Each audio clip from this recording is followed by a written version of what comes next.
Dengan cara apa sih Allah mengubah keadaan makhluknya? Oke, semua makhluk dikendalikan oleh gen. Genlah yang menentukan morfologi, bentuk, ukuran, dan warna, fisiologi, reproduksi atau kembang biak, perkembangan dan perilaku makhluk itu mulai dari mikroba, tumbuhan, hewan, hingga manusia. Nah, uniknya, gen pada makhluk itu sangat mudah mengalami perubahan atau prosesnya disebut mutasi. Nah, penyebab mutasi gen atau berubahnya urutan DNA itu ada yang sudah bisa dijelaskan oleh ilmuwan, tetapi ada juga yang belum diketahui. Penyebab mutasi gen yang sudah diketahui adalah beragam faktor lingkungan seperti iklim dan cuaca, radiasi, serta berbagai bahan kimia yang di alam.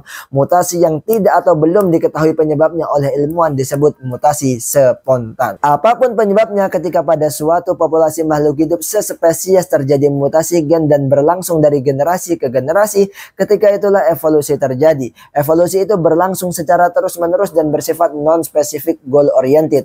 Oke, lanjut. Gen pada manusia. Karakter dan sifat yang dibawa sejak lahir mulai dari tampang, postur, kekuatan, kegagahan, keberanian, kebengisan, ketahanan terhadap penyakit, kesuburan, kecerdasan, serta watak dan kepribadian adalah fungsi gen. Selain karena mutasi atau perubahan urutan DNA, ekspresi gen pada manusia bisa juga disebabkan oleh proses yang disebut epigenetik. Mekanisme epigenetik itu bermacam-macam, meliputi metilasi DNA, modifikasi kromatin, atau hilangnya RNA template.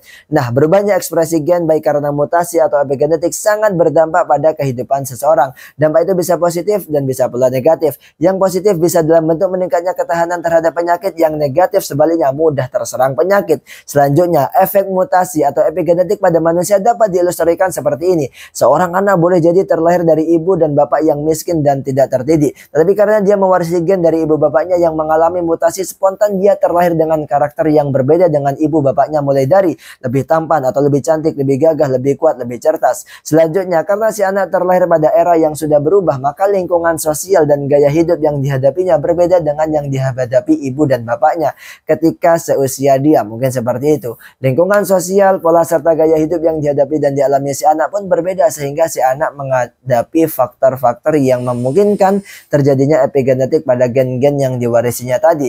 Mutasi gen dan epigenetik yang dialami si anak membuat dirinya memiliki sifat dan karakter yang berbeda dengan ibu bapaknya, yang bisa jadi lebih kreatif, lebih unggul, dan bisa membangun banyak koneksi dengan orang lain. Si anak inilah kemudian yang membawa perubahan pada keluarga tersebut, yang tadinya bukan apa-apa, bukan siapa-siapa, belakangan menjadi terangkat status sosial dan ekonominya. Dan jadi seperti itulah cara Allah mengubah keadaan makhluk, baik secara biologis, morfologis, fisiologis, tumbuh kembang, maupun secara demografis atau status sosial ekonomi. Sekian, terima kasih. Saya Rib Jacobus ingin mengatakan kalau suka follow, kalau enggak ya silahkan komen.